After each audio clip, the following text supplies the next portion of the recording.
Hey Robert, how's it going?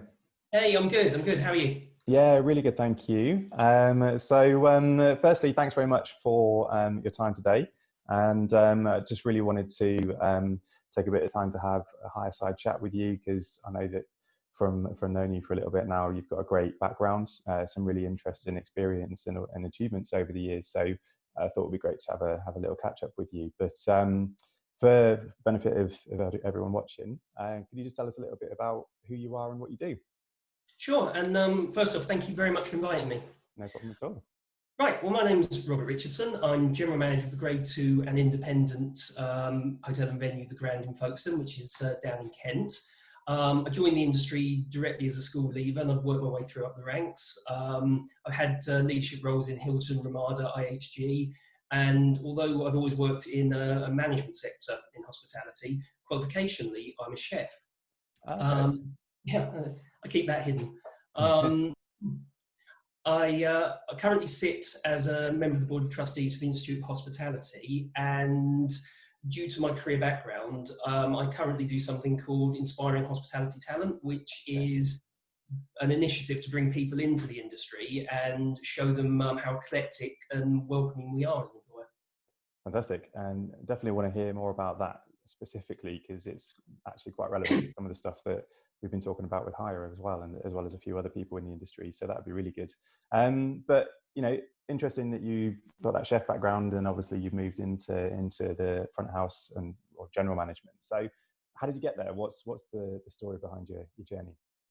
Well, essentially, when I was coming to the age of basically leaving school, I had a decision to make, and that was either stay on, do my A levels, or go to college, or go into the world of work. And careers education back then certainly wasn't very good, so I had absolutely no idea what to do the day after my GCSEs finished. Yeah, no, the feeling. So yeah, that was quite traumatic. So I I looked around at various options and I decided that what I wanted to do was study media. So I joined a college course and we started looking into journalism, media representation, films, TV, etc. And about a quarter of the way through the course, I just decided it really wasn't for me, and I dropped out. And at that point, I really didn't know what to do, and it was incredibly terrifying. So a little bit of time goes by, and I thought, actually, I'm going to have to get a job now because even if I do go back to academia, at this point, it was early in the new year. No sixth forms or colleges will be taking on a new intake until September, so I had to do something to fill the time. Yeah. And I started applying for jobs. And that in itself was a huge mission because I'd never sat an interview, I'd never been taught how to write a CV, and certainly my school life hadn't prepared me for that. So I sent off a raft of applications, and one came back one day inviting me for an interview in a local hotel. And I went to this hotel for this interview. I'd been out, bought my first suit, and I'd done as much research on this hotel as I possibly could. And this GM comes out, and he sits me down in this bustling lobby and starts asking me questions. And it's, what do you know about the hospitality industry? What do you know about hotels? What do you want to do? Very basic interview questions, but at the time, incredibly challenging. It was almost like being on Mastermind. And he finished off the interview by saying to me, if I hire you, what's the benefit I'm going to have for my business? And I sat there and I said, I really don't know. I've said, I've got no experience. I really don't know that much about hotels, but I promise you, if you give me that job, I'm going to go and earn it. And he said, okay, that's fine. I'll hire you. It was great. Yeah, it was honest. I'll hire you. I'll hire you for 3 months. And if you're here 3 months and 1 day, it's because you kept your word and you have earned it. And for me, that was an absolute life-changing moment because all of a sudden, I was on the first step of my career journey. And I remember my first month walking around that hotel thinking, oh my God, this place is huge and I can't believe I've got a job. And that was a recurring thought, I can't believe I've got this job. And over the years, I've actually been back to that hotel and it's the smallest one I've ever worked in. Okay. Yeah, it's the smallest hotel I've ever worked in. It had one restaurant, one bar, one incredibly small function room, 68 bedrooms, and nothing else. And as I say, it was absolutely life-changing. I think that impression, someone taking a risk on me and actually saying, I'm going to give you an opportunity to earn this, has definitely informed how I've conducted myself through my career, and certainly in what I do now. I mean, yeah, it's great when someone kind of has that belief in you and gives you that shot. What was the role that he gave you?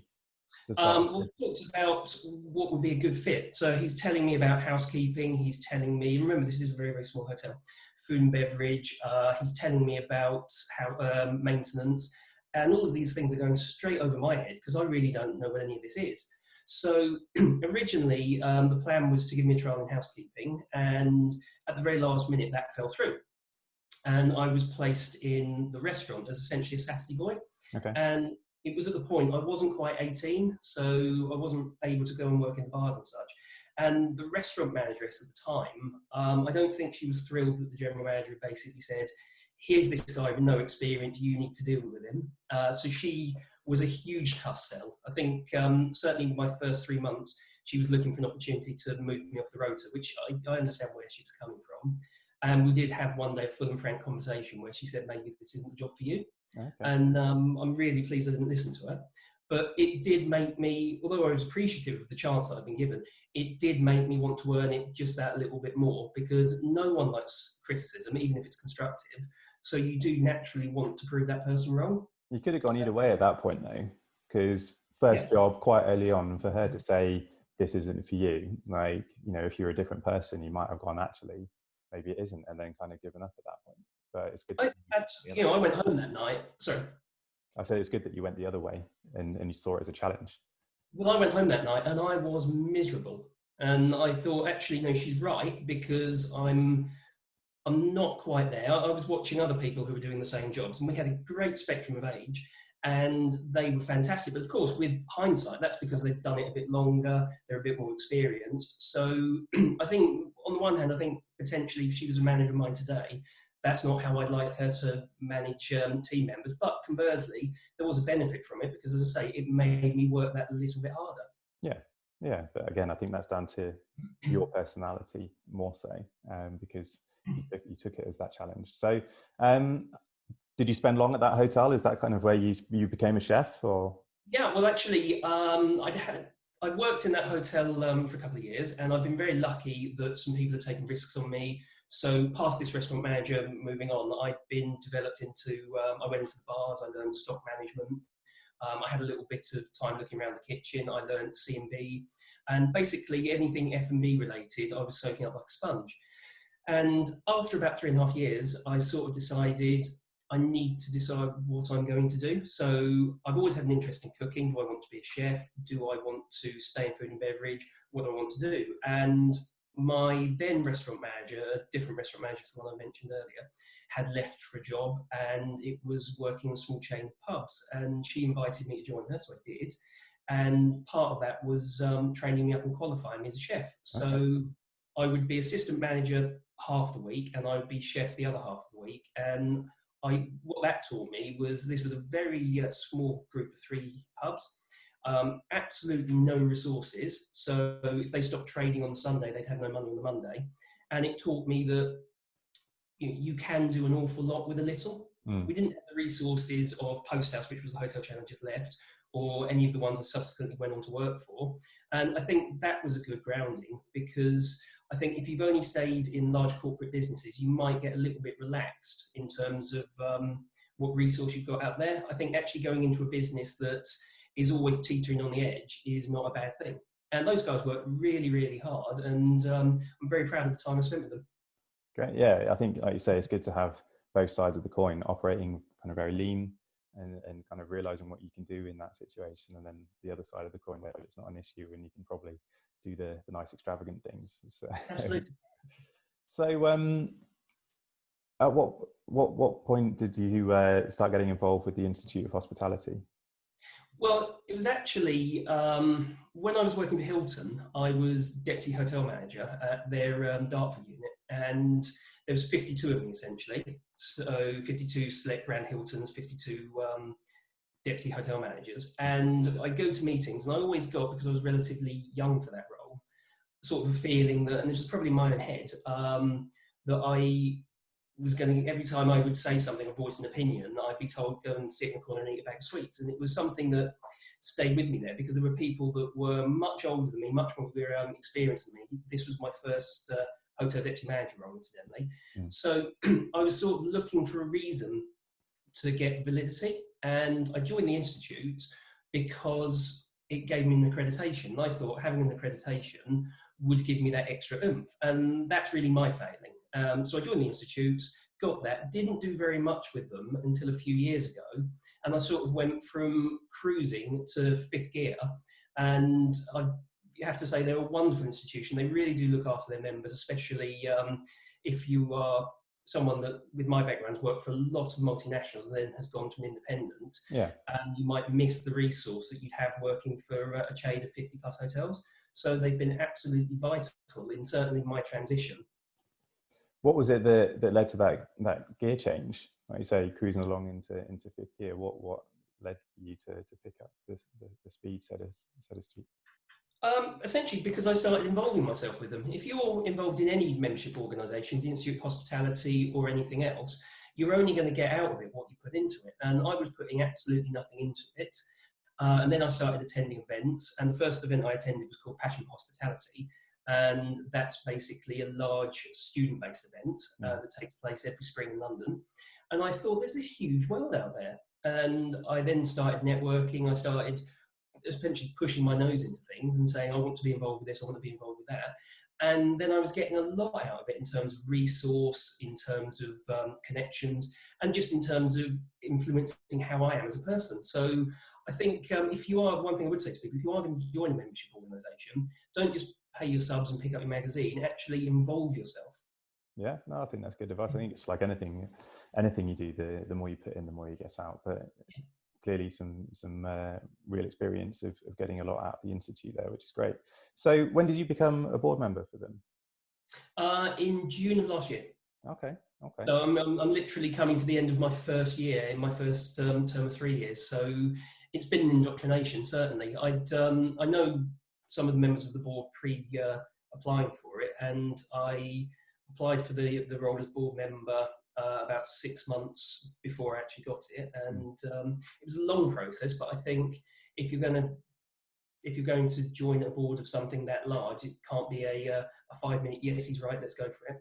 Yeah. And I onboarded with a couple of other new board members, and the chairman, Robin Shepherd, who's a wonderful, wonderful man, certainly guided me through it, and I'm really proud to have achieved that. Yeah, no, it is a great achievement, and quite an interesting year to have joined with everything that's been going on in the industry in the last 12 months. But like I say, you've got another couple of years to kind of get stuck in once we're kind of through the other side of this current situation. So obviously a great achievement there. But are there any other kind of achievements or memorable moments that stand out for you? Yeah, I mean, I was thinking about this the other day. Someone asked me a similar question, and I think in terms of achievements, my business is independent, as I say. It's on the edge of a cliff, so we've got a 180-degree catchment area. We basically look out the front door and we can see France. In terms of business achievements, I've got, over the last 36 months, a 14% staff turnover rate, which I'm hugely proud of. Yeah. Last year, we took home the Springboard Best Employer, so Employer of the Year award, which was insane. It's just a moment that I'm still processing now. I'm just surprised. The quality of talent on display who were shortlisted for that award, and it was provincial, independent, the Grand Folkestone that took it home, was absolutely fantastic. Yeah. But in terms of memorable moments, there is one that stands out. So something I think I touched on earlier is I do a lot of work with school leavers, people with hidden or visible disabilities, or people from disadvantaged backgrounds, under this banner of inspiring hospitality talent. And the plan is basically to take people who might not know, like I didn't when I left school, where they're going to go, what they want to be, and give them an indoctrination into our industry. And sometimes that involves taking a cohort of students up to London. We did something very, very successfully in January. Sometimes it involves bringing them to the Grand. Now, something I do every few months at the Grand is we bring students in and we have breakfast with them. We then give them a tour of the premises with a focus on back of house. Yeah. So we show them what happens behind the doors. We then give them a speed mentoring session with some of our management team, and then we give them a treat. So something we're really good at is a mixology masterclass for alcohol-free cocktails. All right, great. And students get involved, get messy, enjoy themselves. And in December, we were in the middle of a busy Christmas period, and I had this very confident knock on my door. And I opened the door, and this young lady comes in. Now, she's joined our business about 2 weeks ago, and she's working in the bar. And she said she just wanted to say to me that 2 years ago, she had joined me for breakfast with her school, and she'd had a tour. And when she left, she told her friends, her family, absolutely anyone that would listen, that this is the place, the ground that she wants to work in. And she said the point of coming to see me today was to say 2 years later I do. And I thought that was fantastic. Now, we spin forward to the start of this year when it was National Apprenticeship Week, and our apprenticeship provider HIT Training invited us to join them in the Houses of Parliament, Okay. which was great. Now, on that particular day, I had a meeting in the morning that I couldn't get out of. So I sent the young lady, her name's Alicia, and my assistant Ava, who's also an apprentice, up with the promise that I would come up later and join them. Now, the point I get there, and obviously walking into Westminster and the House of Parliament is a fantastic thing anyway. There's so much culture and history there. I walked into the terrace, and you've got the view of the Thames, London Eye Parliament. You've got 250 MPs, VIPs, business leaders, all standing there listening to this young lady on stage telling that exact story. And that young lady was Alicia that works with me. Yeah. And at that point, I'm standing there almost ready to burst into tears, because that was such a fantastic thing to see. And I think what was going through my mind at the time was, we've done it. This is what success looks like. And if we can do it, everyone else can. And for Alicia's part, this is someone who is a recent school leaver, has joined our business, and she's on stage in front of 250 people and forgetting who they are, which is terrifying anyway. Public speaking is not something that comes naturally to a lot of people. As memorable moments go, I think that ticks all the boxes for me. Absolutely, yeah. That's a fantastic moment, I think, for you and for Alicia, and I think probably for everybody listening to that story as well. I think, hearing someone talk so passionately about an experience that they had at school that then led to them taking that first step in their career with the place that they wanted to work, that doesn't really get much better than that from an employer point of view. So. Yeah. I think from my perspective, that's one of many stories we've recruited. And part of the reason we've got such good staff retention is the way we've recruited. So we've almost grown our own talent. And when you do that, I think you find that people are very, very enthusiastic and just that touch more loyal, because they know, like I did with my first hotel, you've had someone take a risk on you and you are damn well going to earn that risk. Yeah, absolutely. I completely agree. So have you been working with inspiring hospitality talent for long? It's something that I've sort of been doing off my own back since this time last year. In point of fact, it is a year. And I work with a partnership firm called The Education People, and they give me the networking to schools. Every business that we've approached to help us, so Caterer, Caterer.com, the Savoy, Preferred Hotels and Resorts, just to name a few, have always said yes and have always been so welcoming and so helpful. It's been absolutely amazing. And it's something that we brought some students, as I say, up into London in January, and we gave them a back of house tour, front of house tour of the Savoy. We then did speed mentoring at the Strand Palace Hotel opposite. And that's a life-changing experience. Yeah. It's something that we were only able to do with the goodwill of our peers out there. And we had another one booked actually for this week and one in September. And obviously the way the world is at the moment, that's not going to happen. But it is something that's bubbling away in the background, and it will certainly happen again. It sounds like a fantastic initiative, and I think any chance that hospitality employees get to shout out and showcase what we do, and especially to people in school, is got to be jumped on. I don't think there's any right or wrong way into employment or into any industry. You've got the academic route where you go via university, or you've got the direct route where you leave school and you join the industry, and I was the latter. Whereas I say there's no right or wrong way. I'm incredibly proud of that, because it just shows that someone with a bit of enthusiasm can get up in the morning and can build a career. Yeah, I think, and it's one of the good things about hospitality. Like you say, there's so many different ways into it and so many different aspects to it. But I think once people do get into the industry, then it gets into the blood, and then you kind of want to carry on and do as much as you can. So yeah, it's great that you're involved in so many different initiatives. So You talked about the guy that gave you your first shot when you were leaving school, but maybe someone else. But who is it that inspires you? Oh God! Right now, absolutely everyone. I mean, the world at the moment it's in a place of crisis, as is unarguable. And some of the kindness I've seen out of people in our industry right now, sewing masks for the NHS, raising money online, and actually singing that we're hospitable people and we just want to put a big hug around everyone. And I'm sure you've seen what people have been doing as well, and it's just inspiring. It's incredible. For me, if I look at myself and my career, I think you always need to be slightly introspective and always look at where you came from. And I've worked with and continue to work with some amazing people, not just in my own team currently at the Grand, but teams previously. And I think from my point of view, maybe I haven't always shouted about how good and how inspiring these people have been to me and how much they've influenced my career. And 3 GMs that I've worked for, especially, so you have in no order whatsoever, Veronica Kingham at Post House, Mark Grant at Intercontinental, and Mr. Simon Barker from Ramada have all had huge impacts on my career because they've turned around and they've said, actually, you can do better. So this is your area, you're doing very well, you can do more, so go and do it. And they've pushed me and they've challenged me, and maybe when I've not been at my best, they've turned around and said, what's the problem, sort it out. And they've just given me a level of honesty and openness. And I think that these are people that have developed me not just as a person, but a professional, and I'll be forever grateful for that. It's the power of a good manager, eh? Absolutely. Yeah. They are 3 of the best, to be fair. And I think if I'm ever half the manager these 3 are, I'll be a very good manager indeed. Well, it sounds like you're doing some good things with the Grands, so I'm sure you're definitely making them proud.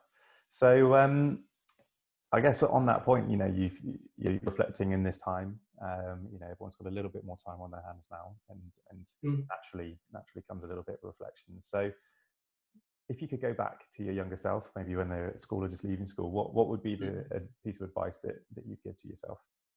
I think certainly when I started my career, and certainly when I started to gain promotions or advancement, I think I'd go back and I'd say, just stop being so serious.